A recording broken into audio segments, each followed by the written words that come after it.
Creating conversations. Arrow.net. ARROE.net. All right, let's do it. Let's play it forward. These are real people, real stories, the struggle to play it forward.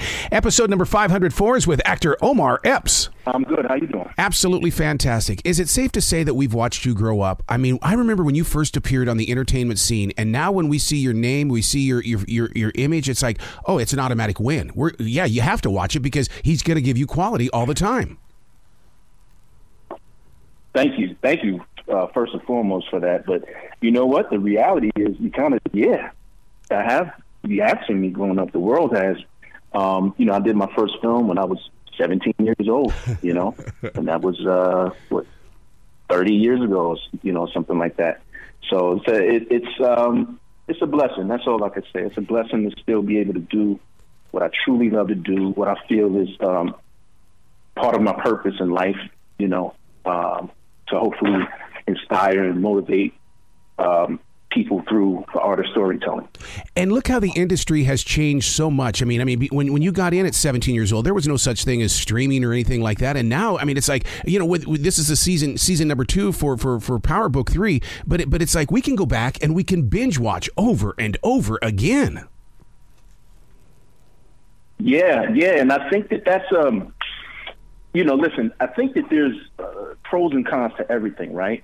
Now, the beauty of where we are now is exactly what you just said. You can go back and then watch it over and over again. But I don't want to say fear, but one of my concerns is that like art itself is becoming too disposable. Yep. Like I remember, let's think about music, right?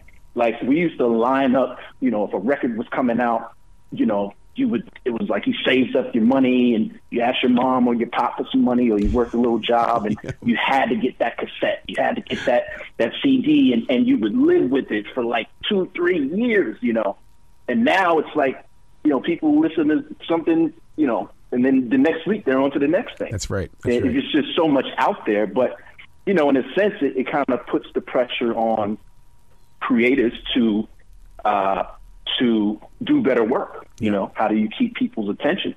So when you see the success of something like, I don't know, a Squid Games, it's like it's rising above the noise. And especially with technology now, it's like anyone can do anything at any time and just put it out to the world and see what happens. Yeah. But in that same respect, I think that part of it is a pro because, sometimes the people decide. Sometimes the industry, the machine of the industry gets in the way of discovering new talent, because you don't have to go about it in a traditional sense, the way it used to be. So I'm excited about that part of it moving forward. Being a part of Power Book 3, I mean, you play Detective Malcolm Howard. To play this role, this doesn't happen overnight. Yeah. I mean, how did you had to do some studying to find out who Malcolm really is, and then all of a sudden we believe it. Right. Well, he's a really, really fun character to play for me. If I could take you into my artist's brain, I call him my octopus, right? Because he has tentacles everywhere. That's what makes him so fun to play because, he has his place in the department, but he has his own place in the department because I think this is one thing that kind of goes over people's heads when it comes to Raising Kanan and Detective Howard is that, how it correlates to now is what I'm saying. Like, especially in urban communities, there's a big uproar about, policing and, the police should police neighborhoods that they're familiar with or that they come from. And that's Detective Howard.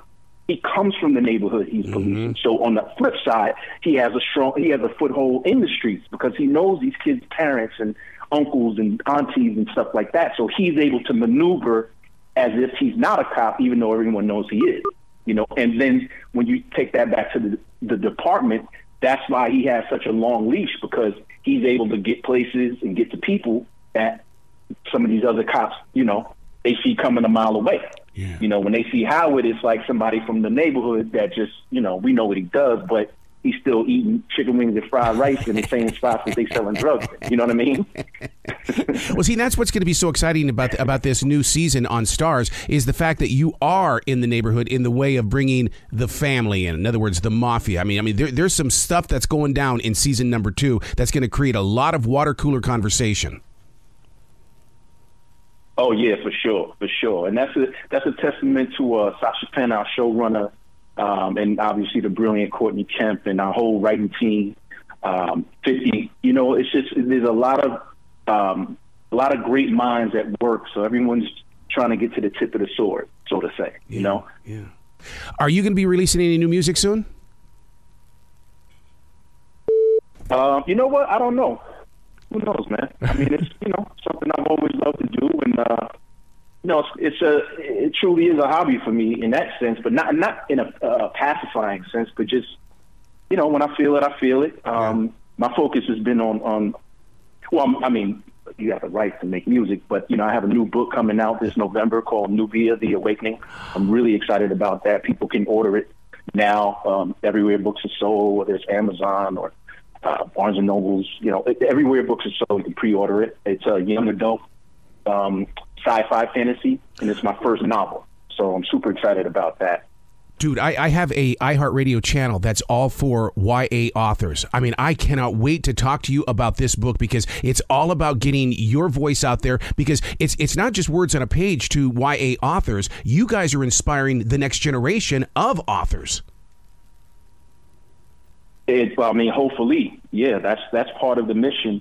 And, I'm just super excited. It's a project that took me 3.5 years to complete, and I was fortunate enough to be able to, hook up with Delacorte and Penguin Random House, and everyone's just super excited. It's that's like my baby. So I'm really, really excited. Like I said, people can pre-order it now, and I would love for us to have that discussion on that other channel. Absolutely. You got to come back anytime, man. The door is always going to be up for you. It's going to be up for you. It's going to be open, and you just come on in and share your story and your journey. Thank you so much. I appreciate you, man. You bet. You be brilliant today, okay, sir? Yes, sir. You too.